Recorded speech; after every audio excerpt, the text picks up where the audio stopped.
नमस्कार and I welcome yours to Manoj Singh. Now John Allen Chau जो कि एक 26 साल के अमेरिकन मिशनरी हैं, ये फैसला करते हैं कि ये इलीगली नॉर्थ सेनेटल आइलैंड में जाएंगे।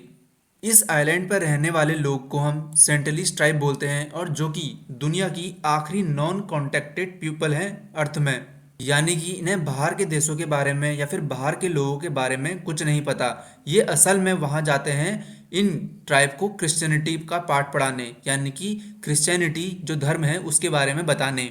जॉन एलन चाउ उसी के बगल वाले आइलैंड पे जाते हैं और दो फिशरमैन को 25,000 रुपये दे देते हैं और बोलते हैं कि उसे उस आइलैंड के नज़दीक लेके चले जाओ। बाद में होता क्या है कि उस फिशरमैन को अरेस्ट कर लिया जाता है सैनिकों द्वारा। 14 तारीख की रात को चाव निकलते हैं वहाँ के लिए और 15 तारीख को सुबह 15 नवंबर को सुबह ये बोट से उसके 500 से 700 मीटर नज़दीक पहुँच जाते हैं। और जो फिशरमैन है जो इस चाव के साथ आया है वो उन्हें वार्न भी करता है कि वहाँ ना जाएं, लेकिन चाव फिर भी वहाँ जाता है अपनी एक वाटरप्रूफ बाइबल को लेकर, क्योंकि उन्हें तो वहाँ क्रिश्चियनिटी का पाठ पढ़ाना था। ठीक है, वो जाता है बाइबल को लेकर और उनसे कम्युनिकेट करने की कोशिश करता है, लेकिन उसे उनके क्रोध का सामना करना पड़ता है और वो वहाँ से चले जाता है। असल में वो सिर्फ यहाँ पर बाइबल लेके नहीं आया था, वो यहाँ पर अपना गोप्रो कैमरा लेके आया था, कुछ कैंचियाँ लेके आया था, ठीक है, नाव लेके आया था अपनी, और कुछ खाने के लिए मच्छियाँ लेके आया था, फुटबॉल लेके आया था और एक थी बाइबल। इतनी सारी चीज़ें वो साथ में लेकर आया था। चाऊ जब वहाँ पर जाते हैं तो उन्हें कुछ घर दिखते हैं और उन घरों से दो लड़कियों के बोलने की आवाज़ आती है। चाऊ उनके पास जाते हैं, उनसे थोड़ा कुछ बोलते हैं, लेकिन वो हमला करना स्टार्ट कर देते हैं और उनमें से एक जो है वो तीर चला देता है। यहाँ पर लिखा है ना, a boy shot a metal headed arrow that पाइट्स द बाइबल। वो तीर चलाते हैं ना, तो वो जो तीर है वो उन पर नहीं लगता, उनके बाइबल पर लगता है जो कि उनके चेस्ट के एकदम बगल में था। और होता यह है कि वो दोबारा तीर मारने की कोशिश करते हैं, लेकिन चाव वहाँ से चले जाता है। असल में चाव उनसे बात कर रहा होता है कि my name is John, I love you and Jesus love you.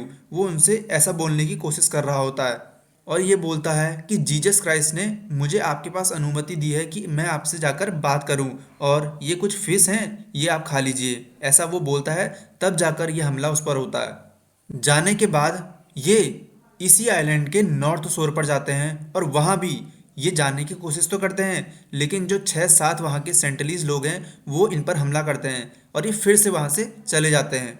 और फिर ये कुछ दिनों बाद दोबारा आते हैं और लेकिन इस बार ये डायरी में लिख के आते हैं घर से कि मैं आऊँगा या फिर नहीं आऊँगा, और लिखते हैं कि you guys might think I am crazy in all this but I think it's worth it to declare Jesus to those people. Please do not be angry at them और God if I get killed, rather please live your lives in obedience to whatever he has called you. यानी कि मैं इन्हें Jesus का पाठ पढ़ाने जा रहा हूँ, अगर मुझसे या फिर इनसे कोई गलती हो जाती है, ये गुस्से में आकर मुझे मार देते हैं, तो इसमें इनकी गलती ना मानकर आप इन्हें माफ़ कर दीजिएगा, ऐसा इनका कहना था। और ये डायरी में ऐसा लिखकर वहाँ से इस नॉर्थ सेनेटल आइलैंड पर फिर से आ जाते हैं। लेकिन ऐसा इस बार नहीं होता कि ये बच जाएं। इस बार होता यह है कि 17 तारीख को ये मारे जाते हैं। और होता क्या है कि वो जो लोकल मछुआरा था ना, वो उन्हें जो छोड़ने गया था, वो देखता है कि इनकी लाश को यहाँ से घसीट कर ले जा रहे हैं और अगले दिन उन्हें उसी मिट्टी में नीचे गाड़ देते हैं। ऐसा ये मछुआरा देखता है और मछुआरा वहाँ से भाग जाता है। चलिए आइए मैप की मदद से समझते हैं। ये रहा हमारा प्यारा भारत और भारत के ही आपको अंडमान एंड निकोबार ग्रुप में मिल जाएगा नॉर्थ सेनेटल आइलैंड। असल में इस पूरे ही आइलैंड पर टोटल 572 आइलैंड हैं, जिसमें से 37 में लोग रहने लायक हैं और 12 जो हैं टूरिस्टर्स के लिए ओपन है। इसकी जो राजधानी है वो पोर्ट ब्लेयर है। असल में इस पूरे अंडमान एंड निकोबार ग्रुप को 3 भागों में डिवाइड किया गया है, यानी कि 3 डिस्ट्रिक्ट में डिवाइड किया गया है। जो ऊपर वाला है ना, उसे बोलते हैं नॉर्थ एंड मिडल अंडमान, दूसरा बोलते हैं साउथ अंडमान और तीसरा बोलते हैं निकोबार। और जो इनकी पोर्ट ब्लेयर है, जो कैपिटल है, वो साउथ अंडमान में स्थित है और यहाँ से नॉर्थ सेनेटल आइलैंड की दूरी केवल 50 किलोमीटर की है। और असल में नॉर्थ सेनेटल आइलैंड में लगभग पूरा जंगल ही जंगल है। यहाँ के लोग माना जाता है कि कभी बाहर के देशों से घुले मिले थे ही नहीं। असल में ये लोग आए थे अफ्रीका से और यहाँ आकर बस गए थे। जैसे अफ्रीका से ये आए थे इस साइड मिडल ईस्ट में, फिर उसके बाद इंडिया में आए, उसके बाद वियतनाम कंबोडिया होते हुए इंडोनेशिया पहुँचे और करते करते अंडमान और इस आइलैंड पर आकर रहने लगे। जो कि इस आइलैंड के आसपास कुछ वैसा था नहीं, उस समय नाव वाव थी नहीं, तो ये लोग अपने आप ही यहाँ बसने लगे, फलने फूलने लगे। और आज इस आइलैंड के लोगों का बाहर की दुनिया से कोई कांटेक्ट नहीं है, यहाँ तक कि हमें इनकी भाषा भी नहीं पता। और जो नॉर्थ सेनेटल आइलैंड है ना, इसको सेनेटल ट्राइब भी दिया है भारत सरकार ने। हमें नहीं पता कि वहाँ के लोग अपने आप को क्या बुलाते हैं। इन सेंटलीस लोगों के बारे में कहा जाता है कि ये लगभग 10,000 से 30,000 साल पहले यहाँ आए थे। लेकिन खेती कब से शुरू होती है? लगभग 12,000 साल पहले से खेती शुरू होती है, यानी कि इन्होंने खेती करनी कभी सीखी ही नहीं। और ये अभी भी वहाँ हंटर्स के ज़माने के जो हथियार है ना वो यूज़ करते हैं, जैसे कि भाला हो गया या फिर पेड़ से फल खाना, इस टाइप की चीज़ें ये करते हैं। और जैसे कि यहाँ पर जानवरों को मारते हैं ये और तब खाते हैं, मच्छियाँ मारते हैं तब खाते हैं। असल में इन्होंने खेती वगैरह कभी सीखी ही नहीं, जैसे हम खाते हैं ना आलू वगैरह, ये खाते ही नहीं है ये सब। लेकिन ऐसा नहीं है कि किसी ने इस चीज़ के इतिहास को जानने की कोशिश नहीं की। एक व्यक्ति थे क्लॉडियस प्लूटोमी नाम के, ये एक मैथमेटिशियन थे, एस्ट्रोनॉमर थे, एस्ट्रोलॉजर थे, ज्योग्राफिकर थे और म्यूजिक थ्योरिस्ट भी थे। इन्होंने बोला इस आइलैंड को कि आइलैंड ऑफ द कैनिबल्स, यानी कि ये लोग मांस खाते हैं इंसानों का, इन्होंने ऐसा बोला। लेकिन इन्होंने सिर्फ इसे नॉर्थ सेनेटल आइलैंड के बारे में नहीं बोला, ये इनका मकसद इसको पूरे अंडमान एंड निकोबार आइलैंड के बारे में बोलने का था कि वहाँ के सारे लोग ही कैनिबल्स हैं। फिर उसके बाद 9th सेंचुरीज में जाते हैं चाइनीज ट्रेवलर, उन्होंने भी यही चीज़ की। उसके बाद ग्रीस के जाते हैं, उन्होंने भी यही चीज़ की। और उसके बाद यानी कि एक राजा थे, राजा चोला फर्स्ट, उनके रीजन में दीवालों में ये लिखा था कि ये जो इलाका है ना ये बहुत ही बेकार है, यानी कि यहाँ लोगों के मांस खाए जाते हैं, यानी कि लोगों को मारकर यहाँ खाया जाता है। उसके बाद फिर कुछ समय तक वहाँ कोई नहीं गया। फिर जाते हैं वहाँ पर ब्रिटिशर्स के एक सर्वेयर थे जॉन रिडजे, वो वहाँ जाते हैं, उनकी शिप वहाँ जाती है और उन्हें ये दिखता है कि वहाँ से मल्टीट्यूड ऑफ लाइट वहाँ चमक रही है, यानी कि बहुत सारी लाइट वहाँ से चमकती हुई दिखाई दे रही है। वो जो शिप था वो ईस्ट इंडिया कंपनी का हाइड्रोग्राफिक सर्वे वेसल्स था। उसके बाद फिर एक और इंसिडेंट होता है जिसमें एक इंडियन मर्चेंट शिप थी जो कि 106 पैसेंजर्स को लेकर जा रही थी। होता यह है कि उनकी शिप थोड़ा ख़राब हो जाती है और वहाँ पर जाती है, रुकती है मतलब। लेकिन जो सेंटलीज लोग थे ना वो उन पर हमला करना लग जाते हैं। और अब वो करते क्या, यहाँ पर उनकी शिप तो ख़राब हो गई, वो उतर भी नहीं सकते, और जो ये सेंटलीज लोग हैं वो उन पर हमला भी करते हैं। तो होता क्या है कि उनका जो जो कमांडर था उस शिप का, वो रॉयल नेवी को कॉल करता है और रेस्क्यू की डिमांड करता है, यानी कि मदद मांगता है। और उसी समय रॉयल नेवी वहाँ आती है और उन 106 पैसेंजर्स को वहाँ से ले जाती है, वरना ये लोग उन्हें मार देते सबको। सन 1880 में मॉरिस वाइडल पोर्टमैन नाम के एक रिसर्चर थे, वो इस नॉर्थ सेनेटल आइलैंड पर जाने की कोशिश करते हैं, वो भी अपनी टीम के साथ। वो देखते हैं कि यहाँ पर घर तो हैं लेकिन सारे के सारे खाली हैं। लगभग 1 किलोमीटर वो अंदर जाते हैं लेकिन उन्हें कोई नहीं मिलता। फिर मिलते हैं 5-6 लोग वहाँ। वो एक फैमिली होती है जिसमें एक औरत और एक आदमी और उनके 4 बच्चे होते हैं। असल में वो उन लोगों को, जो वहाँ का कर्नल था ना, वो उन लोगों को वहाँ से उठाकर पोर्ट ब्लेयर ले आ जाता है जहाँ उनकी कैपिटल थी ब्रिटिशर्स की। ठीक है, होता क्या है कि वो आदमी और उनकी वाइफ तो मर जाती हैं लेकिन उनके 4 बच्चे जिंदा रहते हैं। और इस दुख के कारण कि वो लोग वहाँ सरवाइव नहीं कर पाएंगे, तो वो जो ऑफिसर है ना वो उन सबको फिर से उन्हीं के घर यानी कि सेनेटल आइलैंड पर छोड़ के आ जाता है।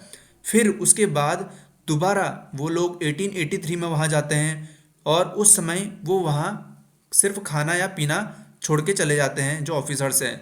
फिर वो दोबारा आते हैं जनवरी 1885 में, फिर 1887 में, और ये सिलसिला काफ़ी साल तक ऐसे ही चलते रहता है।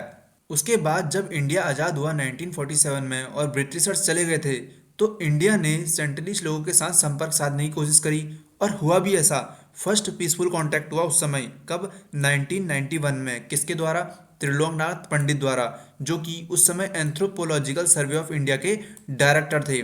ये वहाँ गए, उनसे बात करी और इस समय क्या हुआ कि एक फ्रेंडली कांटेक्ट हुआ और जिसमें इन्होंने कोकोनट वहाँ छोड़े और अदर गिफ्ट भी वहाँ छोड़े और उन्होंने उसे ले भी लिया। लेकिन वो लोग बार बार इनको धमकी देते थे, यानी कि डराते थे, तीर कमान से डराते थे। फिर भी इन्होंने वहाँ छोड़ा। लेकिन बार बार प्रयास करने के बाद सरकार भी हार चुकी थी कि इन लोगों के साथ कांटेक्ट करना ही क्यों है।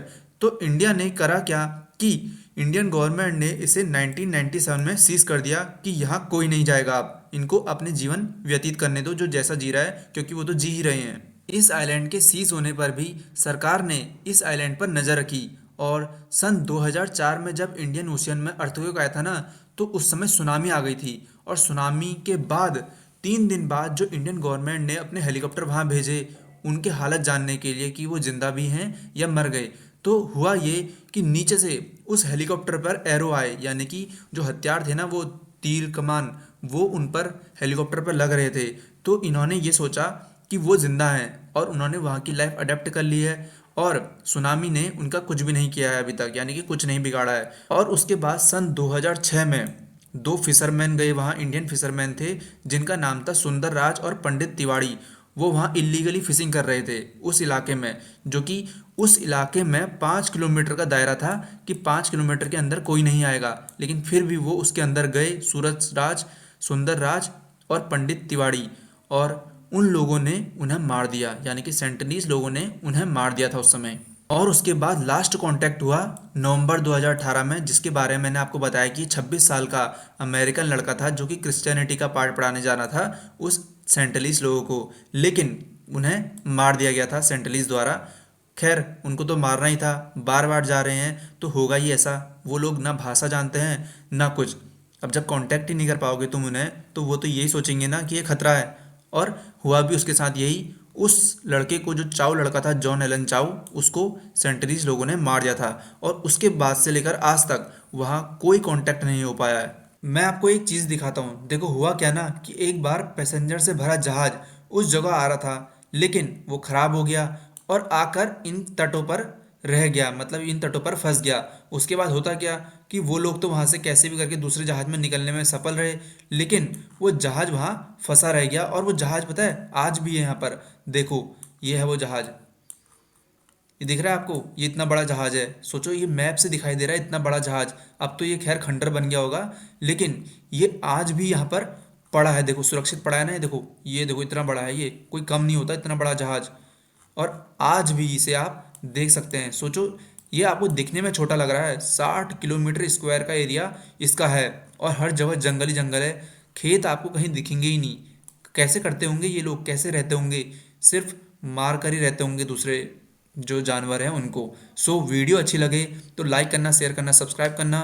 Thank you, tata and bye bye.